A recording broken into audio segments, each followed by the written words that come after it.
Hello, and welcome to the Content Bite, a podcast for freelancers who use their words to make money. I'm Rachel Smith, a freelance journalist, copywriter, and content producer. I'm also the founder of Rachel's List, a jobs board and community for Australian writers and other creatives.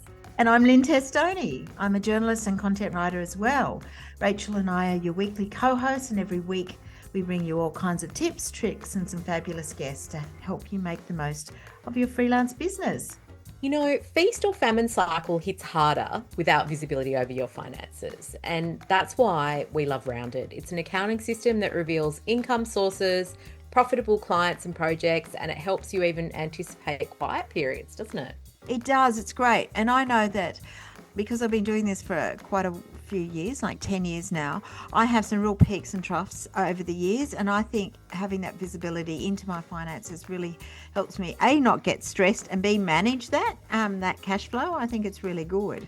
Yeah, you can claim all the right costs and expenses with Rounders Expense Tracker, and some users have saved thousands through their tax returns. So it's really a total game changer for your money management. True. Particularly, it's been a tough couple of years with this whole cost of living crisis.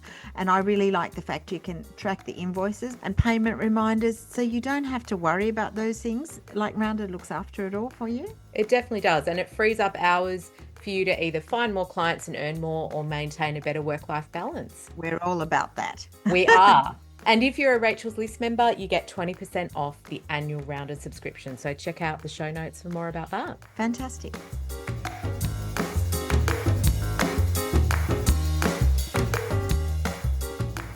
So, Rach, I have a question. Have you ever worked for a large agency?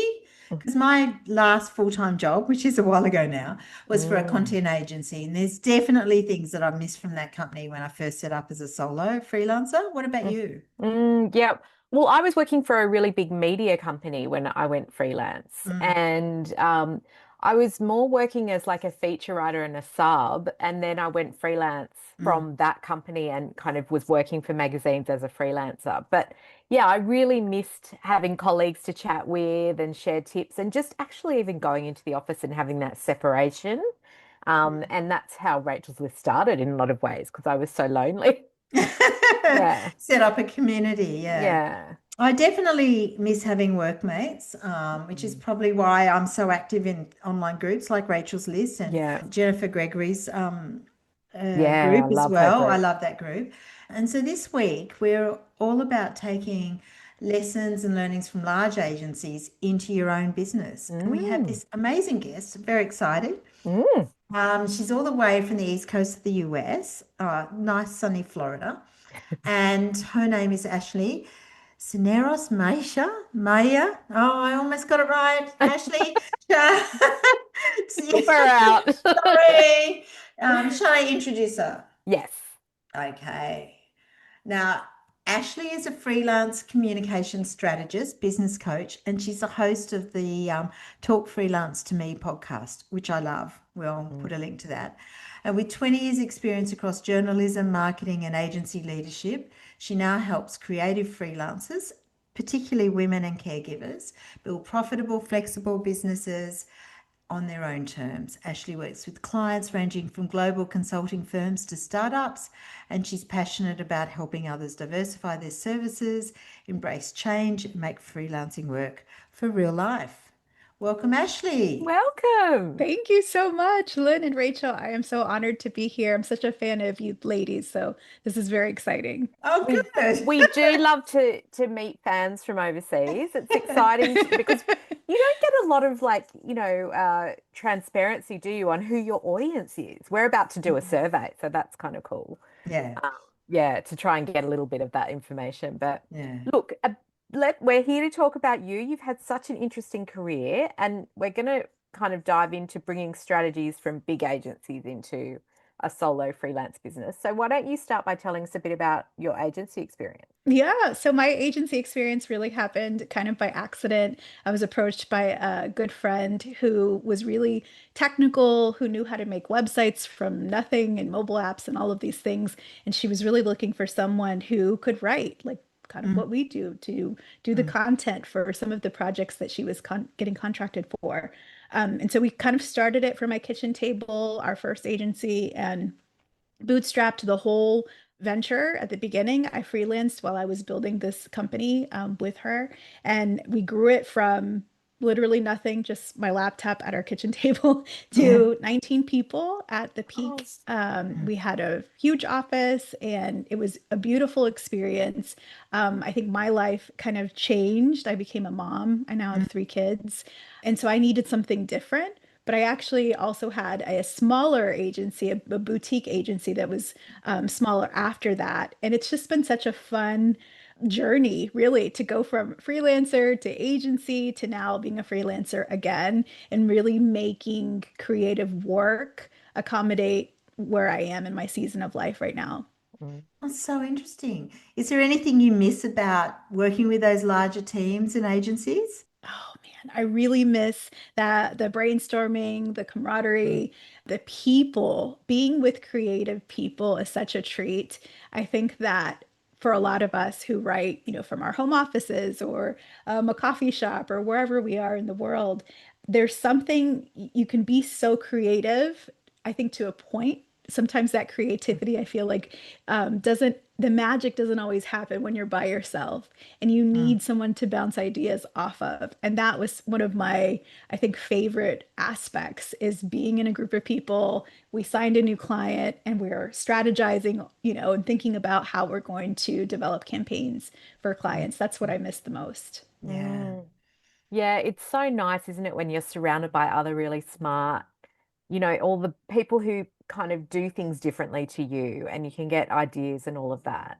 Mm. I found Yeah. communities are good in a way for replacing that. How have you created those experiences, when you're working on for yourself? Absolutely. So I'm a part of a couple different forums, Facebook groups. I try to really go where other creatives are. And Mm. so that can be in forums. I'm a member of a group here in the United States called the American Society of Journalists and Authors, ASJA. Oh, yeah, we know that one. That's been such a fun experience. They had their first in-person conference again after several years after COVID. And that was really cool to just see people in the flesh again. That's such Yeah. a treat now.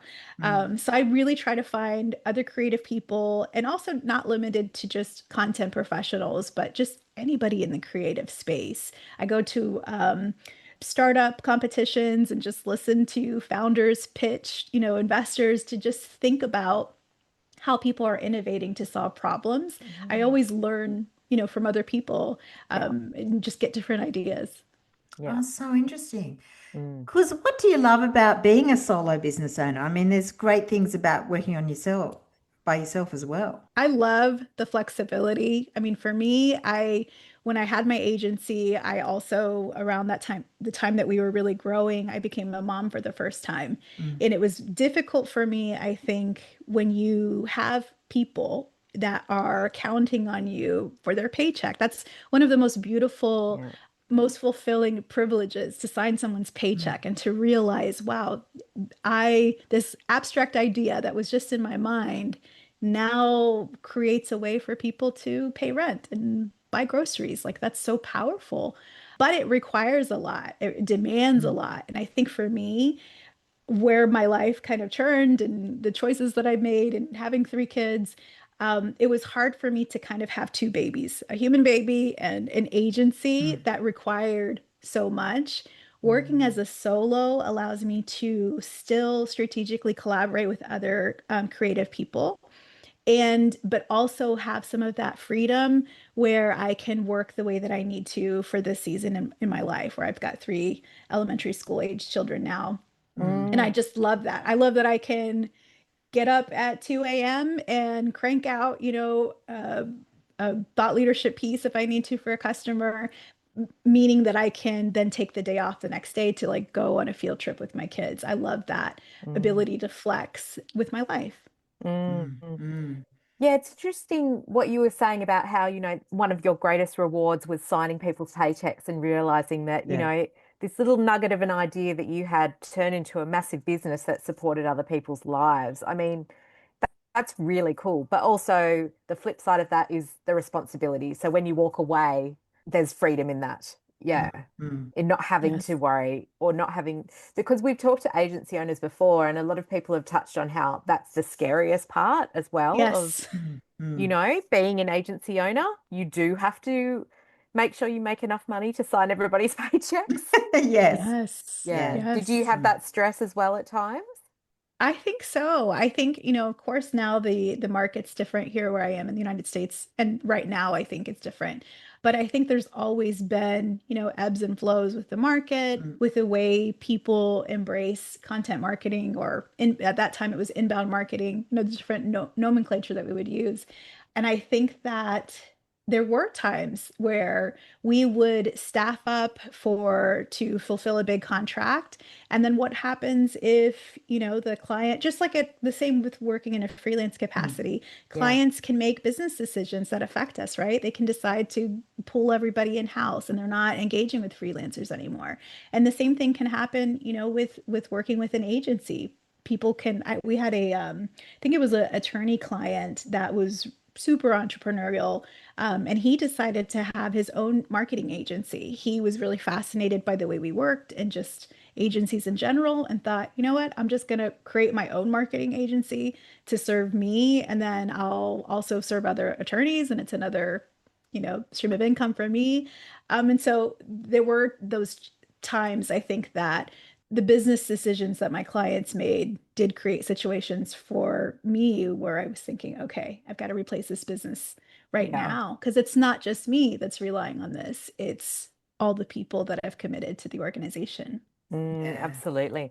Well, we know that agencies are, they need procedures, they need processes and systems. And that's something that I feel like I'm constantly looking at as a freelancer. I've just done a big session with the automation expert who sent me like a 20-page report. I'm too scared to open it.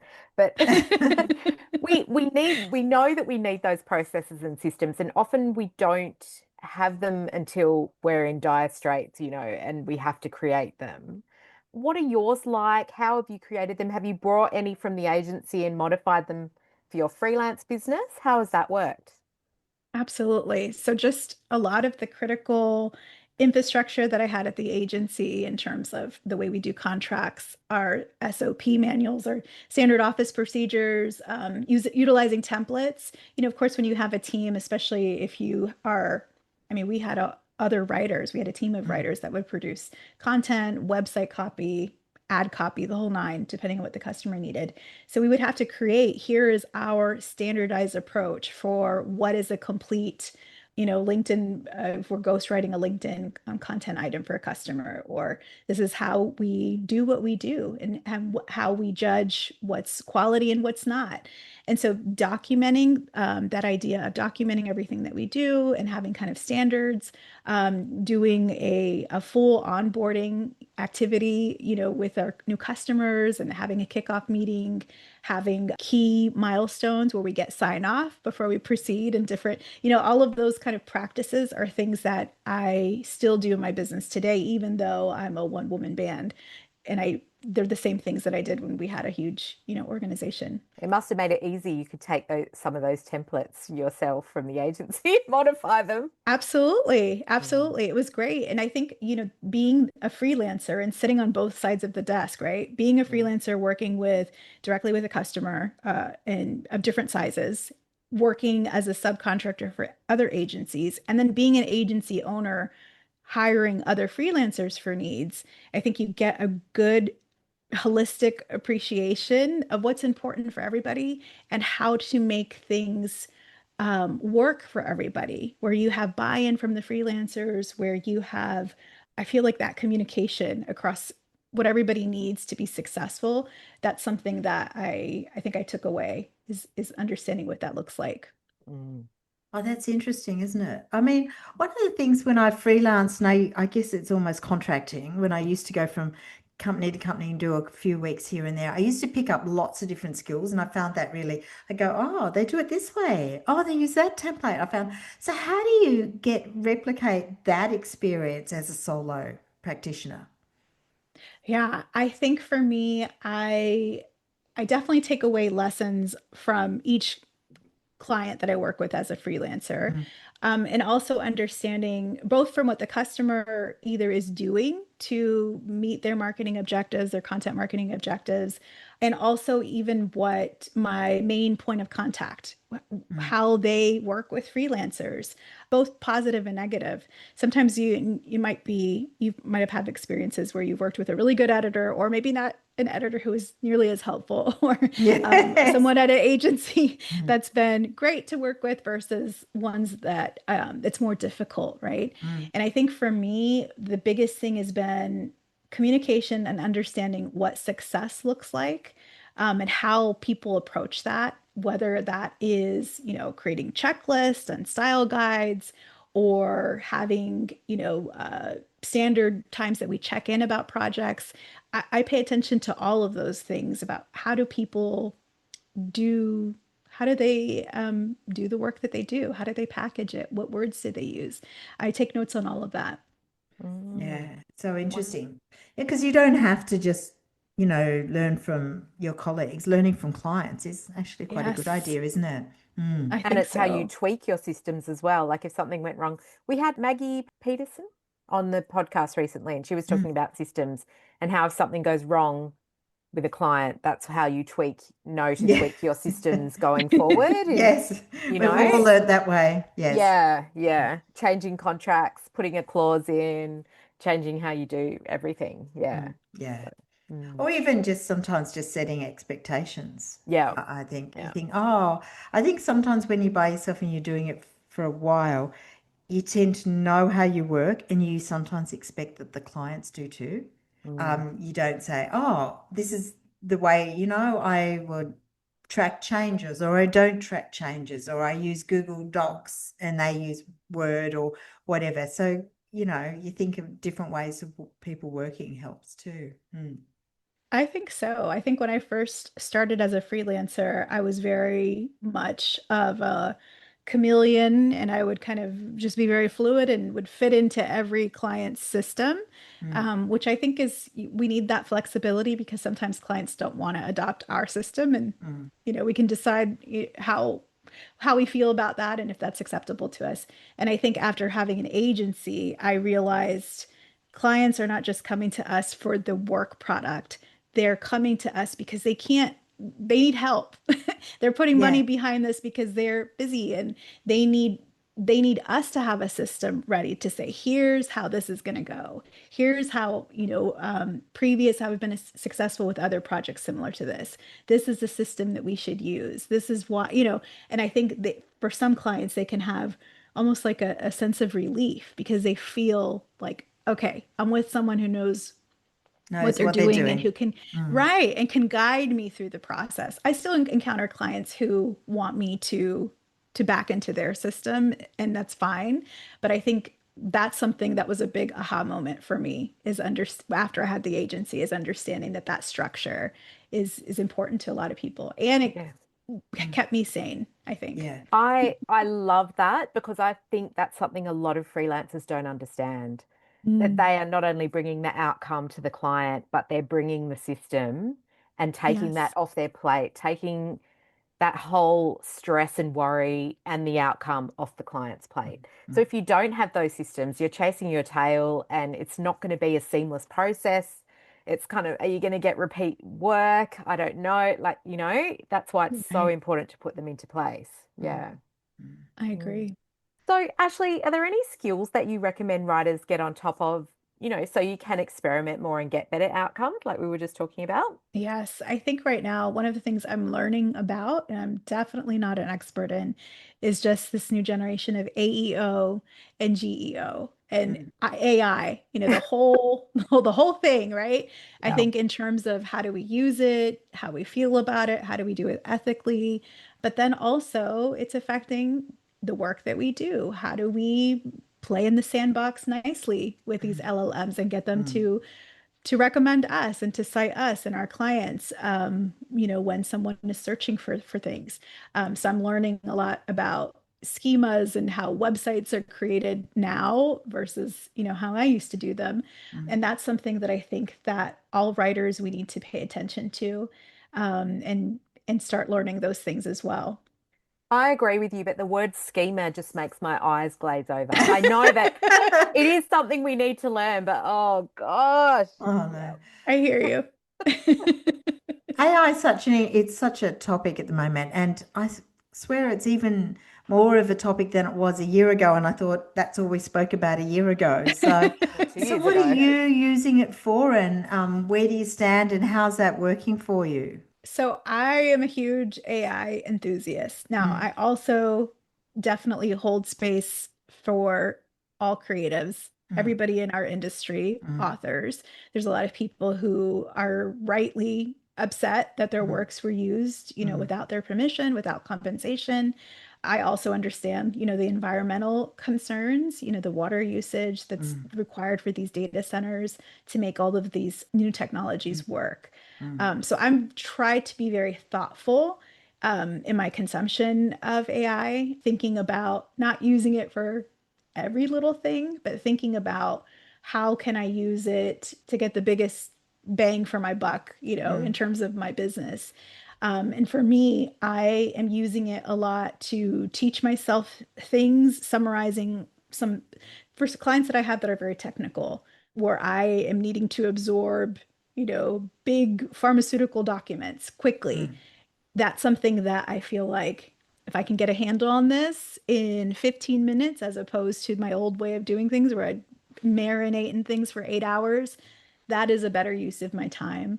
And mm, even just thinking, my podcast, the workflows for my podcast, that's actually the only way that I've been able to still be working on that project is because AI has made some of those mundane workflows easier for someone, like me. My husband, he works in healthcare, he travels a lot for business. So I'm a solo business owner, but I also am kind of the default person in my home for my three kids. mm, So yeah, AI has helped me in many ways, I think with mm. business and even personal things. Yeah. I think we would love to ask you how you're using it in with your podcast, because that's as podcasters ourselves, that's always interesting to find out. Yes, absolutely. So I am big, I do my interviews similar to how we're doing now, recording. And then I take the transcripts of those interviews along with, when you have a guest, usually they provide a bio or something, or maybe you grab it from their website.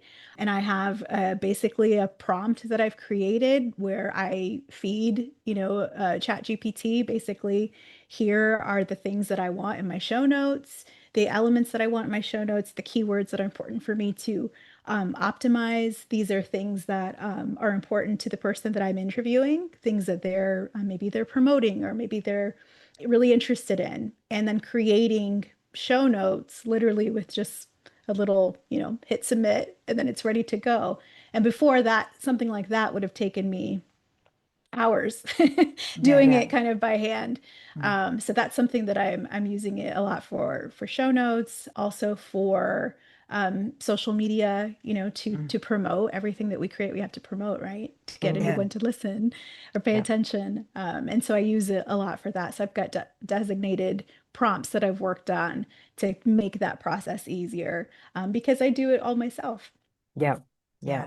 Yeah. Amazing.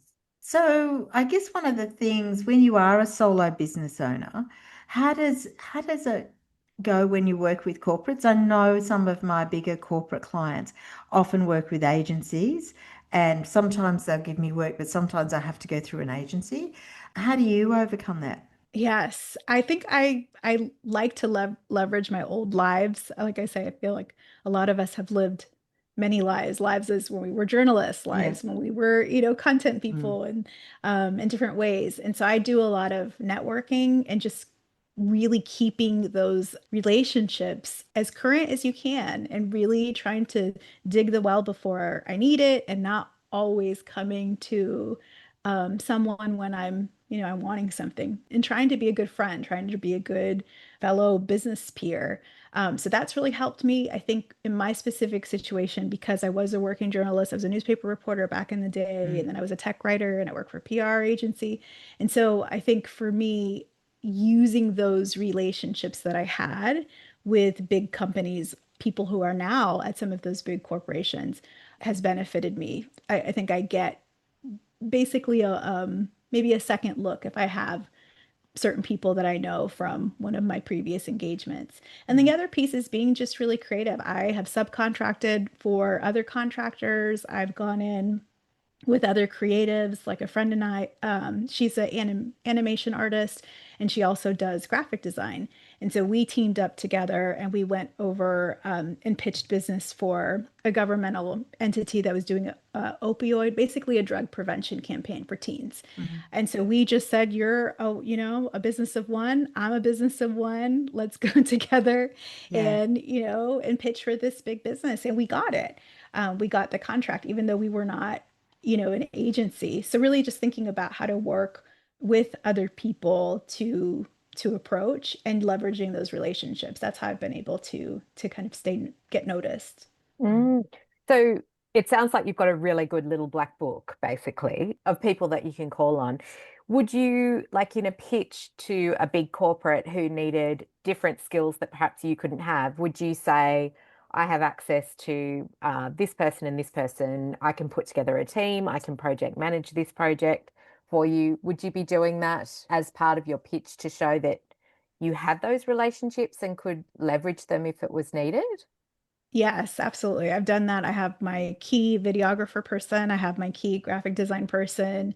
I have a friend, my friend Ken. He's a branding expert. And so there's been projects that we've gone together, leveraging his expertise, even crisis management, PR people.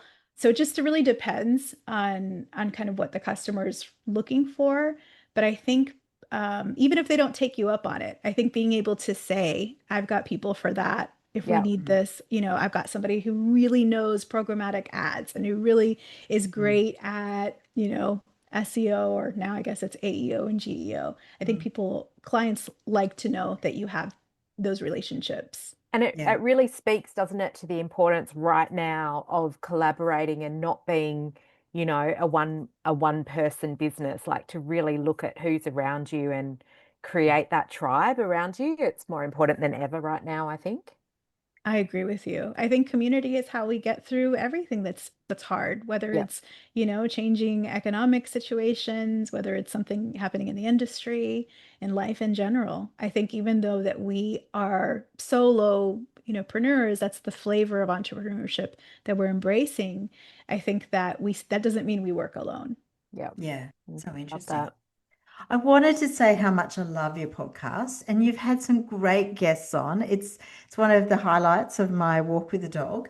So, what drove you to do the podcast, and has it been a good experience? What have you got from it? Thank you so much. I love podcasts just as a consumer, as a Mm. person, I'm obsessed with podcasts. I think for me, because I had a baby, it was like I had this convergence of my interest in being a business owner and doing that in different ways as a freelancer and then, having an agency, but then also just with life and biology and Yeah. having three kids and realizing, Mm. if I want to be a mom, this is it. This is the time that I've got to do this. I was really interested in how creative people approach caregiving. I Mm. had a good friend who's still a dear friend who cared for her mom when her mom got really Mm. sick. And even though she chose not to be a mom herself, she still was a caregiver. And Mm. it was interesting to me how different people in our space or even adjacent spaces, get graphic designers or web developers, mobile app developers, just other people that I would work with on these creative projects, how they were all using either contract work or freelance work as a way to generate income, but still fulfill these obligations, these responsibilities, and even these choices that they wanted to do, whether it's Mm. family or friends. So that's really where it grew out. The podcast I think grew from my own I think experience and just fascination on how and also how many women. I feel like there's a lot of women freelancers that I Mm. meet, and so I'm very interested in how, they've approached freelancing even to command more money and to be more in charge of their economic future, Mm. as opposed to when you work for, a boss and you've got to, make your pitch to try to get a 3% raise. Yeah. Freelancing, when you're a business owner, we get to decide what businesses we're going to take, what kind of projects we're interested in, how much we're going to be accepting or not. And so that's those things, both of those ideas about doing doing work our way is really what led me to start the podcast. And it's been such a great experience. I think for me, it's been a way to network. It's been a way to learn, to get new ideas, to be inspired, and also to get just those practical ideas for the day-to-day operations of being a solopreneur. Mm. Talk to us about some of your favorite episodes, the ones that have really stuck in your head, just to give our listeners, some jumping off points for going and exploring your podcast as well. Absolutely. I've had so much fun with it. I've spoken with a lot of different kinds of folks who work for themselves. I think that's also something important to note is I'm a writer by trade, a journalist by trade, but I have interviewed people in other creative ways of working as a freelancer. I think one of my favorite is a friend named Amaris Castillo. She's an author and she's a journalist. And I think it was early on. I think it might have been episode 14.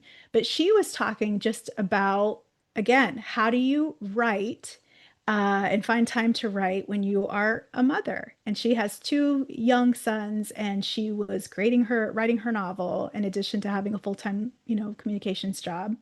And she was saying how she got COVID and sponsored her own writer's retreat and just made lemonade out of lemons and went upstairs and decided, from her away from her sons and her husband, and got all this work done with her novel. And it was comical to me, but it was also very real to me. And that I think when I was asking her how she gets her writing done, how she got her book done, I was thinking that she might say, "Oh, I went on a writer's retreat. Like I left my home and invested in a retreat." And no, that's how she did it. And she was also telling me how she would be in her playroom with her sons, and she would just bring out her smartphone, go to her Google Docs app, and, paragraph by paragraph, she would just punch it out. And that's how she would work on her book. And it was just so telling to me because it just taught me, okay, yeah, that perfect time to write is never going to come. That perfect time to do whatever we really want to do is never going to come. And sometimes that creative work, we have to fit it in if it's important to us. And so I feel like that episode is really a good representation of kind of the feel of my show. Okay, we'll pop that in the show notes, that episode, Thank and you. a link to Sounds yours good. as well, so people can Yeah. check it out. One of the fun things, and we find this about doing our podcast, is that you hear a lot about how freelancers are doing. And I'd love to talk to you about the future of freelancing. What are you seeing from the people you speak to and being just out there in the world? Yeah, I think here in the United States, it is a tough, I think, Mm, market, just all industries, across all industries, mm, not limited to content or to marketing or to journalism. It's been hard. I don't think freelance is going away. I feel like more and more companies are embracing the idea of working with freelancers to get work done. That work still needs to get done. How it gets done might look different, right? It might mm, look different in this new age that we're in. I think for writers, even though I, studied journalism, I was a newspaper reporter right out of college. I love it and I will always love it. That's who I will always be. But I think that the way that we work, the services that we offer are changing. I think there's going mm, to be more strategy, maybe it's more branding. It's going to look differently than it did mm, back before. I think when I started freelancing in 2009, when I would, get paid to write an article. That's what I was paid for. I would file my story, invoice, and that was it. And now it's changing. I think it's that the work itself is changing. But I think freelancing is here to stay. I think, especially again in the United States, there's been so many people that have been laid off and that are interested in freelancing while they figure out what's next. And so I think that this way that we package our skills, this way that we package our services isn't going away. It is going to change what it is that we offer, though. mm. Mm. So I interesting. think Yeah, I really agree with you on that. I mean, you could go onto LinkedIn and read 10 posts and they'll all be so different. Like one is saying, people are leaving the industry in droves, and the Mm, freelancers that are left standing are the ones who have evolved and embraced and upskilled and, done a lot of work to mm, kind of, meet the new need out there. But also, I was just reading a post this morning about how the world is now so saturated with freelancers because Mm. there's this thought that it's an easy way to make money, and yeah, it's really hard to know what to do. I know for Rachel's List, a lot of people are kind of retraining in not even adjacent areas, but totally different, like as PTs or teachers or that mm, sort of thing. So it's quite interesting to see how people are, responding to what's going on. mm, Absolutely. I keep seeing ads. I swear, I know my phone is listening to me, but I keep seeing ads for cybersecurity and go back to school and become a cybersecurity person. I have a cybersecurity client, so I think my phone must have been listening to like meetings or I don't know mm, what. But it's funny to see. I mean, it's interesting. I will never fault anybody for doing what they need to do for their livelihood, to take care of mm, themselves, to take care of their loved ones. And so I think some of us, this is the way that we maybe want to continue working. And so we're going to pivot, Yeah, or we're going to embrace these new skills. And then some yeah, people are going to do something totally different. And I yeah, think that's okay either way. yeah. mm. Mm.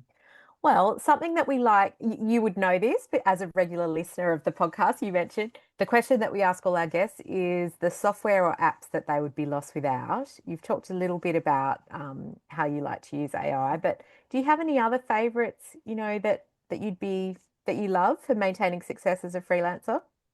Absolutely. So I think my top three this week or just recently, This week. Gamma. I know there's This so week. many. There's so many. I mean, you could have Mm, it, you could try a new one every day, right? mm. I Yeah. think Gamma.app. Have you tried that one yet? No? No, what's that Mm, It's a about? so Gamma.app is a presentation, it's an AI presentation tool, a mm, software. And basically you can give it a prompt of literally a sentence, or you can take, say you did a talk about freelancing, you can actually paste it into the system and it will generate beautiful slides.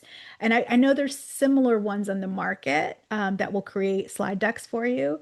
This one I think is the easiest to use, and I feel like they're more aesthetically pleasing. I think the artwork is beautiful, and you can actually create decks, like slide decks, but you can also create documents. So if you want to create like a freebie or or some kind of guide, that's I've done that. And then you can I haven't done the websites, but supposedly you can use the same tool to create a simple website.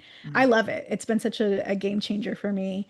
The other ones that I'm using, I use InnoReader as my RSS reader. So I subscribe to a bunch of forums and blogs for different clients that I serve.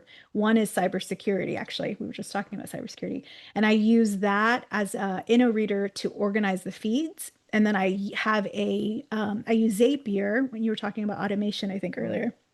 I use automation to basically I tag it's a whole setup, but I tag these headlines as they come in, and then it will tag ones that meet certain specifications, and it will put it into a designated Google spreadsheet that I have, and then it will Clever. populate summaries. Yeah. So then when Very I need clever. to mm. do ghostwriting for my client of what's happening lately and what position should we take, I go to my handy dandy spreadsheet, and I The can already research just is pull done. things. Mm, The Yeah, research mm. is done. So it's been a game incredible. changer for me. Oh, that's Amazing. I so love interesting. that. Oh, That's sort great. of like what the automation expert I was talking to is trying to set up for me, That's and using awesome. Zapier, which I use already, but to sort of create these Google Sheets and just claw back those hours into your week. That's Yes. what Mm, it's all about, Yes. really. I mm. love it. Mm. I'm obsessed with that. I very fascinated. It's enough to be scared Yeah. and intimidated, Yes. Yeah. but I'm willing to try. And Mm. if I break it, I I'll find someone to help me. Yeah. Yeah. They're out there. There. Yeah. Exactly. Oh, Mm. wow. Thank you so much for a great chat, Ashley. It's been so lovely to It see has. your face and Thank to get you. to know you a bit better. Tell us where our audience can find you. Absolutely. So you can find me at talkfreelancetome.com. You can search in your favorite podcast app wherever you're listening to this conversation. If you want to listen to Talk Freelance to Me, I would love for you to check it out. And I'm on LinkedIn under Ashley Cisneros Mejia, just my name. And so I'd love to meet people there as well. Fantastic. Thank you, Ashley. We will link to your podcast and you on LinkedIn, the episode that you mentioned that you thought people should check out. It's been really just such a lovely chat and really insightful. And thanks to everyone who's listening. Leave us a rating and review on the platform where you find your podcast because we love to hear what you think. And we will see you next week. Yep, back again next week. Thanks. Bye. Bye. Thanks again to our wonderful sponsors, Rounded, easy accounting and invoicing software that helps freelancers run their business with confidence. And don't forget, if you're a gold member of Rachel's List, you can check your welcome emails for an exclusive discount code on the annual subscription rate. You can also find it in the private Facebook Gold group or just contact us at hello@rachelslist.com.au.